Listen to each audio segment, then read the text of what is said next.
গাজায় এখন পর্যন্ত অন্তত 1,25,000 টন বিস্ফোরক দিয়ে আগ্রাসন চালিয়েছে ইসরায়েল। এতে উপত্যকার প্রায় 90%ই পুরো ধ্বংস হয়ে গেছে, যার কারণে $6,200 কোটি আর্থিক ক্ষয়ক্ষতি তো হয়েছেই, বাস্তুচ্যুত হয়েছেন 20 লাখের বেশি ফিলিস্তিনি। ধ্বংসস্তূপের নগরীতে মানবেতর জীবন কাটাচ্ছেন তারা। যুদ্ধ, আগ্রাসন ও হানাহানি ছাড়াও মানুষের গৃহহীন হওয়ার বড় কারণ প্রাকৃতিক দুর্যোগ। জলবায়ুর ক্ষতিকর প্রভাবে একদিকে দাবানলের আগুনে পুড়ে ছারখার হচ্ছে ঘরবাড়ি, অন্যদিকে আকস্মিক বন্যা, ঝড় ও ভূমিধসে বসতভিটা হারাচ্ছেন অনেকেই। এর বাইরেও দারিদ্রতার কারণে বসবাসের অযোগ্য জায়গায় জীবন পার করছেন বিশ্বের লাখ লাখ মানুষ। এভাবেই বিশ্বে গৃহহীন মানুষের সংখ্যা 30 কোটি ছাড়িয়েছে বলে জানিয়েছেন জাতিসংঘের হিউম্যান সেটেলমেন্ট প্রোগ্রামের পরিচালক।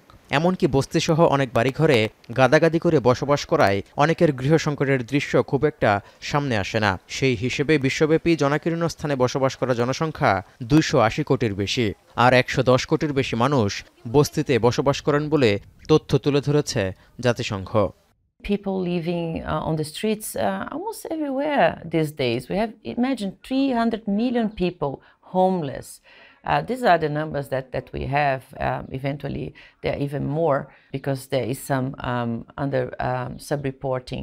গাজা উপত্যকা থেকে শুরু করে আফ্রিকা সহ পুরো বিশ্বের গৃহহীনদেরই খাবার, সুপেয় পানি, চিকিৎসা ও জ্বালানির মতো মৌলিক পরিষেবাগুলোর তীব্র সংকট।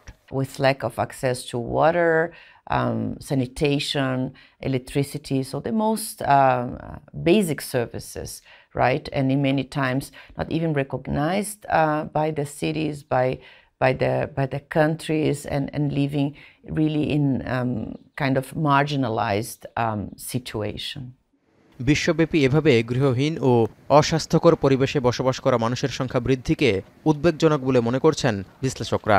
এমন বিপর্যয়কর পরিস্থিতির মধ্যেও তহবিল সংকটে বিশ্বজুড়ে মানবিক সহায়তা বঞ্চিতের ঝুঁকিতে 1,16,00,000-এর বেশি শরণার্থী, এমন তথ্য তুলে ধরেছে জাতিসংঘের শরণার্থী বিষয়ক সংস্থা UNHCR।